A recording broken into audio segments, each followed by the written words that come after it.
Kofi Annan peace plan for Syria bound to fail. Why seaside towns love bank holidays and some. Two giant sections of aircraft carrier joined together. And Obama's Facebook page flooded with Egypt protest messages. Good evening.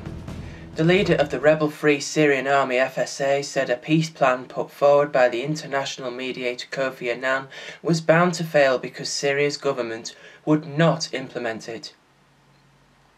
Riyad al-Assad added his group had not been asked to deliver written guarantees to end the violence in Syria, apparently contradicting Damascus, which on Sunday said it had demanded the written pledge as a condition for the withdrawal of its troops.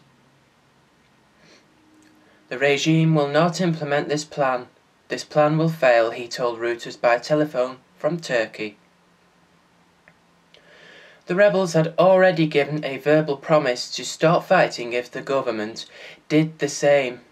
We have given our word that if the regime commits to the plan, then we will too. We are honest. The Chinese government added its weight to international calls for the ceasefire to be recognized by both sides. The plan, drawn up by UN Arab League envoy Kofi Annan, requires Syrian President Bashar al-Assad to begin pullback of military concentrations in and around population centres by April the 10th for a truce to start 48 hours later. Earlier, Annan said an unacceptable escalation in violence in Syria violated guarantees made to him and called on Damascus to keep its promises to end the bloodshed. He urged both Syrian forces and opposition fighters to halt all forms of violence by 6 a.m. Damascus time on April the 12th, in line with his 6-point peace plan agreed on March the 27th. Syrian forces loyal to President Bashar al-Assad shelled an area in rebellious province of Idlib near the border of Turkey on Sunday, killing and injuring dozens of people, opposition activists have said. Today, Turkish officials claimed that 3 people were wounded as a refugee on its side of the border of the Syrian gunfire.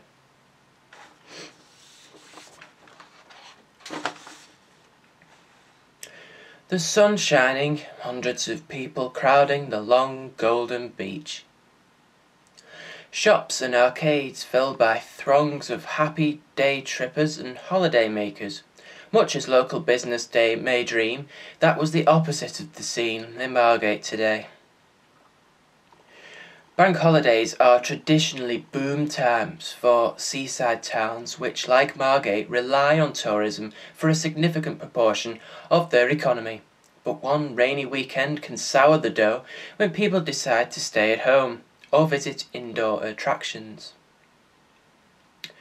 In contrast to Margate, there was a huge queue of cars outside the Blue Water shopping centre 60 miles down the road. While rain may be bad for Margate, bank holidays are, in general, good for those areas and businesses which rely on tourism. But they are a small part of the economy overall. According to the Centre of Economic and Business Research, CEBR, just 15% of businesses do well out of bank holidays. Compare that with the 45% of the economy which the CEBR says suffers from the shutdowns. According to Douglas McWilliams from the CEBR, the 2 Easter bank holidays alone will have cost the economy the £4.7 billion. England and Wales normally have a total of 8 bank holidays. That adds up to an annual cost of £19 billion, according to the researchers. And thanks to the Queen's Diamond Jubilee, there's an extra bank holiday this year. Although the CEBR points out that stronger economies generally have fewer bank holidays, it doesn't want to scrap them altogether. Instead, it wants them better spread out. At the moment, they are concentrated around spring and early summer, as well as around Christmas and New Year. The researchers say that the concentration is bad for the economy as it leads to peaks and troughs across the year. Of course, some defend bank holidays, pointing out it's a chance for families to spend time together, and when people aren't working, they are usually giving the economy a bit of a boost. Often, that money is being spent in places that, just like Margate, could really do with a bit of extra cash. Unless, of course, it's raining.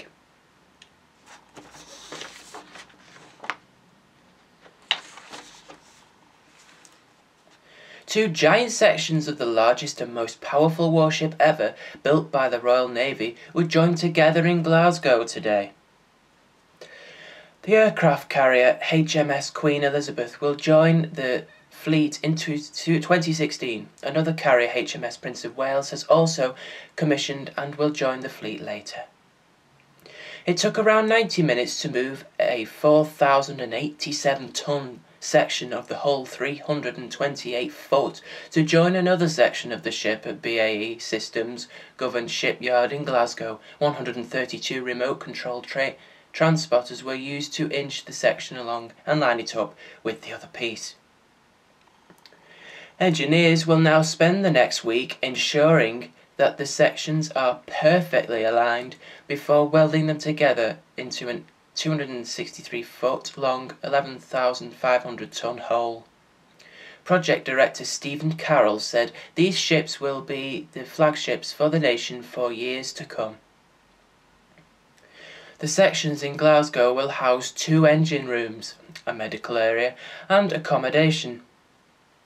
In the autumn, they will be transported to Rosyth in Fife to join up with the other sections of the ship which have been constructed in Portsmouth.